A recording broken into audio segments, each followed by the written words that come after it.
টানা বৃষ্টিতে সিলেট অঞ্চলের নদ নদীর পানি বাড়তে শুরু করেছে। এরই মধ্যে বিপদসীমার ৪৫ সেন্টিমিটার উপর দিয়ে প্রবাহিত হচ্ছে জুড়ি নদীর পানি। এছাড়া পানি বাড়তে শুরু করেছে মনু, ধলাই, কুশিয়ারা সহ বেশ কিছু নদীর। এদিকে টানা বৃষ্টি শুরু হয়েছে সুনামগঞ্জে।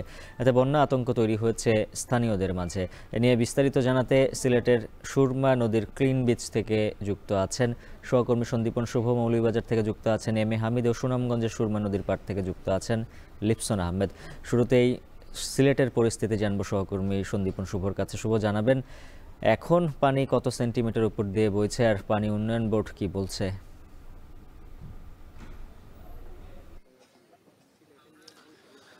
এই মুহূর্তে আমরা রয়েছি সিলেটের সুরমা নদী তীরবর্তী তোপখানা এলাকায় এবং আপনি দেখতে পাচ্ছেন আমার ঠিক ডান দিকে কিন্তু সুরমা নদী প্রবাহিত হচ্ছে। এবং আজকে যে পরিস্থিতি আপনি প্রথমেই জানতে চেয়েছিলেন, পানি উন্নয়ন বোর্ড কর্তৃক আমরা যেটি জেনেছি যে বিপদসীমার 2.88 সেন্টিমিটার নিচে পানি এখনো প্রবাহিত হচ্ছে। এখন এরপরে কিন্তু এর পাশাপাশি যদি কানাইঘাটের কথা বলি, কানাইঘাটেও কিন্তু 3.22 সেন্টিমিটার নিচ দিয়ে বিপদসীমার নিচ দিয়ে কিন্তু পানি প্রবাহিত হচ্ছে। এবং এছাড়াও বেশ কয়েকটি পয়েন্টের খবর আমরা নিয়েছি, বিপদসীমার নিচে এখনো পানি অবস্থান করছে। তবে সকাল থেকে আমরা আবহাওয়া অধিদপ্তরের সাথে কথা বলে যেটা জেনেছি যে 25.6 মিলিমিটার বৃষ্টিপাত এখন পর্যন্ত হয়েছে এবং এই বৃষ্টিপাতের কারণে কিন্তু আশঙ্কা এখনও রয়ে গেছে বন্যা হওয়ার। এবং সিলেটের বেশ কয়েকটি এলাকায় আপনি জানেন যে জলাবদ্ধতারও সৃষ্টি হয়েছিল এবং সেই জলাবদ্ধতার কারণে বেশ কিছু বিপর্যয় আমরা বিপর্যস্ত নগরবাসীকে দেখেছি। এবং যে বিষয়টি জানানো উচিত এবং সেটি হচ্ছে যে আজকে এই যে এখন রৌদ্রোজ্জ্বল পরিস্থিতি আমরা দেখতে পাচ্ছি, এই জিনিসটাই কিন্তু আমরা একটু আগে দেখেছিলাম যে বৃষ্টি পড়ছে, অর্থাৎ মেঘ বৃষ্টির যে খেলা এবং বৃষ্টি রোদের যে খেলা, সেই খেলাটি কিন্তু আমরা সিলেটে সকাল থেকে দেখতে পাচ্ছিলাম যে কখনো বৃষ্টি হচ্ছে, কখনো আবার রোদ উঠছে, কখনো আবার অঝোর দ্বারায় বৃষ্টি হচ্ছে। এইরকম পরিস্থিতি কিন্তু সিলেটে বিদ্যমান রয়েছে। এবং যে বিষয়টি বলতে হয় যে সিলেটের সব কয়টি পয়েন্টে যদিও পানি বিপদসীমার নিচে রয়েছে, তবে এইভাবে যদি ভারী বৃষ্টিপাত হতে থাকে তবে কিন্তু বন্যার আশঙ্কা করছেন পানি উন্নয়ন বোর্ড সহ সংশ্লিষ্ট সকলেই। তো এই বিষয়ে আরেকটি বিষয় যা আপনাকে জানিয়ে রাখতে চাই, 2022 সাল থেকে টানা কিন্তু কয়েক বছর দফায় দফায় বন্যা দেখেছে সিলেটবাসী। এখন কিন্তু মানুষ যেমন সিঁদুরে মেঘ দেখলে যেমন মানুষ ভয় পায়, তেমনই কিন্তু আমরা এখানে দেখতে পাচ্ছি যে একটু বন্যা হলেই কিন্তু সিলেটের মানুষ আতঙ্কিত হয়ে পড়েন, কখন জানি আবারও সেই ঢল আসে, উজানের ঢল। এবং গতকালকে আমরা দেখেছিলাম পিয়াইন এবং ধলাই নদীতে উজানের ঢলের কারণে কিন্তু অনেকটা নিম্নাঞ্চল প্লাবিত হয়েছিল এবং সেই ঢলে অনেকটা ক্ষতিগ্রস্ত হয়েছিল সেই সব এলাকা। বিশেষ করে পর্যটন স্পট হিসেবে যেগুলো খ্যাত সেগুলো হচ্ছে জাফলং, সাদা পাথর এবং কানাইঘাটের বেশ কয়েকটি স্পট রয়েছে। সেই কয়েকটি স্পটে কিন্তু আমরা দেখেছি যে বিশেষ করে এই ঘটনাগুলো ঘটেছে এবং নিম্নাঞ্চল প্লাবিত হয়েছিল।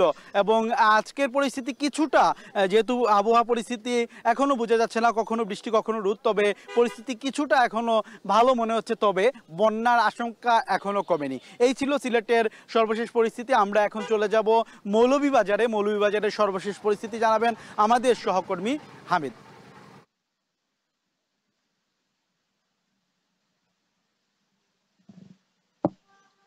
শুভ, ধন্যবাদ।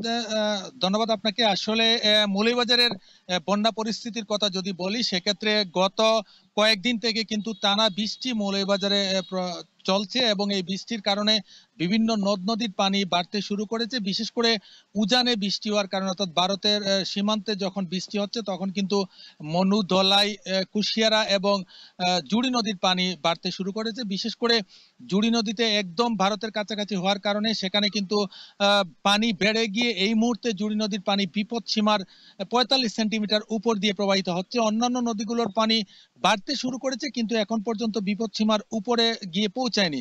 যদিও গত 24 ঘন্টায় বৃষ্টিপাত হয়েছে মৌলভীবাজারে 66 সেন্টিমিটার। আমি কথা বলেছিলাম আবহাওয়া অধিদপ্তরের আবহাওয়া পর্যবেক্ষক আনিসুর রহমানের সাথে। তিনি আমাকে জানিয়েছেন যে আগামী 2-3 দিন বৃষ্টিপাত অব্যাহত থাকবে এবং বৃষ্টিপাত অব্যাহত হালকা থেকে ভারী বৃষ্টিপাত হবে। আমাদের মৌলভীবাজারে সকাল থেকে মুষলধারে বৃষ্টিপাত হচ্ছিল এবং এখন কিছুটা কমে গেলেও কিন্তু সেখানে গুমট অবস্থা বিরাজ করছে, যে কোনো মুহূর্তে বৃষ্টি নামতে পারে। এ বিষয়ে আমি কথা বলেছিলাম পানি উন্নয়ন বোর্ডের নির্বাহী প্রকৌশলী খালেদ বিন ওয়ালিদের সাথে। তিনি আমাকে জানিয়েছেন যে আসলে এই মুহূর্তে বন্যার আশঙ্কা তিনি করছেন না, কিন্তু বৃষ্টিপাত যদি অব্যাহত থাকে সেক্ষেত্রে বন্যার আশঙ্কা উড়িয়েও দিচ্ছেন না। এদিকে আমি কথা বলেছিলাম নদী পার্বতী যারা রয়েছেন, নদী তীরবর্তী যে মানুষগুলো বসবাস করছেন তাদের সাথে।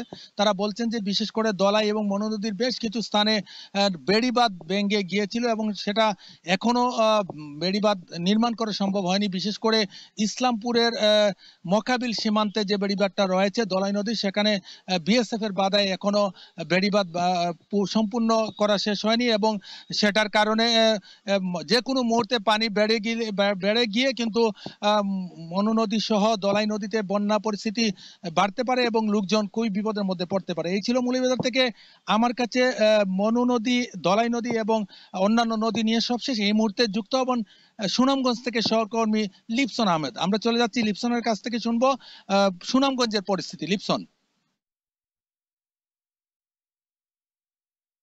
আচ্ছা, শুরুতেই যদি বলি যে এই সিলেট কিংবা মৌলভীবাজার থেকে কিন্তু সুনামগঞ্জের চিত্রটা একদমই ভিন্ন। বিশেষ করে কিন্তু এই অঞ্চলে বৈশাখের শুরু থেকেই কিন্তু আসলে হাওরের ধান যখনই কৃষকরা কাটেন তখন থেকেই কিন্তু আসলে বন্যা আতঙ্ক তাদের মধ্যে বিরাজ করে। বিশেষ করে এই যে গত 1 মাস ধরেই কিন্তু এই অঞ্চলে কৃষকরা কিন্তু ধান কাটায় ব্যস্ত ছিলেন। সেই সাথে যদি বলি গত 10 থেকে 15 দিন আগে কিন্তু এই অঞ্চলে শতভাগ ধান কাটা যখনই আসলে কর্তন শেষ হয়েছে তখনই কিন্তু এই অঞ্চলের যে মানুষরা তারা যখন স্বস্তির নিঃশ্বাস নিবেন ঠিক সেই মুহূর্তে কিন্তু জেলা প্রশাসন অর্থাৎ গত 1 সপ্তাহ আগে কিন্তু জেলা প্রশাসনের একটি সতর্ক বার্তা জারি করা হয় যে সুনামগঞ্জে যে সীমান্তবর্তী এলাকা রয়েছে সেখানে আসলে বন্যায় নিম্নাঞ্চল প্লাবিত হতে পারে। সেই সাথে যদি বলি গত 3 দিন ধরে কিন্তু সুনামগঞ্জে টানা মুষলধারে বৃষ্টিপাত অব্যাহত রয়েছে। সেই সাথে ভারতের থেকে কিন্তু মেঘালয় থেকে উজানের যে ডল সেটি কিন্তু আসলে নামছে। এতে কিন্তু সুরমা, কুশিয়ারা সকল নদীর পানি কিন্তু আসলে মূলত বৃদ্ধি পাচ্ছে। বিশেষ করে যদি বলি আমরা যে এখানকার যে মানুষরা রয়েছেন তারা কিন্তু 2022 সালের 16 জুনের যে ভয়াবহ বন্যা হয়েছিল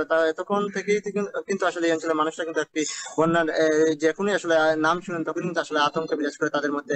বিশেষ করে কিন্তু আসলে পানি উন্নয়ন বোর্ড যেটি বলছে যে ইতিমধ্যে কিন্তু আসলে যেহেতু জেলা নদী পানি বাড়লে 137টি হাওরে পানি ধারণের ক্ষমতা রয়েছে, যেহেতু হাওরগুলো খালি রয়েছে সেক্ষেত্রে কিন্তু বন্যার সংখ্যা নেই। তবে এখানকার স্থানীয়রা যেটি বলছেন যে জেলা প্রশাসন কিংবা পানি উন্নয়ন বোর্ড দুইটি যেহেতু সরকারি দপ্তর তাদের মধ্যে কিন্তু সমন্বয়হীনতার অভাব রয়েছে। কারণ যেহেতু জেলা প্রশাসন থেকে সতর্কবার্তা জারি করা হয়েছে বন্যা, সেই ক্ষেত্রে কিন্তু পানি উন্নয়ন বোর্ড বলছে যে বন্যার কোনো সংখ্যা নেই, যার ফলে কিন্তু এখানকার মানুষরা আসলে একটি আতঙ্কের মধ্যে রয়েছেন যে আসলে কোনটি সঠিক কিংবা কোনটি ভুল। সেই ক্ষেত্রে কিন্তু আরেকটি বিষয় জানিয়ে রাখি যে ইতিমধ্যে কিন্তু যে সীমান্তবর্তী এলাকার মানুষগুলো রয়েছেন তারা কিন্তু আসলে খুব আতঙ্কে কিংবা দুশ্চিন্তার মধ্যে পড়েছেন। সেই সাথে পানি উন্নয়ন বোর্ডের নির্বাহী প্রকৌশলী যেটি বলছেন যে ইতিমধ্যে গত 24 ঘন্টায় কিন্তু সুনামগঞ্জের 86 মিলিমিটার বৃষ্টিপাত হয়েছে। পাশাপাশি যদি বলি প্রায় 88 সেন্টিমিটার নদীর পানি বৃদ্ধি পেয়ে কিন্তু বিপদসীমার 182 সেন্টিমিটার নিচ দিয়ে আসলে প্রবাহিত হচ্ছে। তো সব মিলিয়ে বলা যায় যে ইতিমধ্যে আসলে এই জেলায় আসলে বন্যার কোনো সংখ্যা নেই। তো আমরা এখন ফিরে যাব স্টুডিওতে। উজ্জ্বল।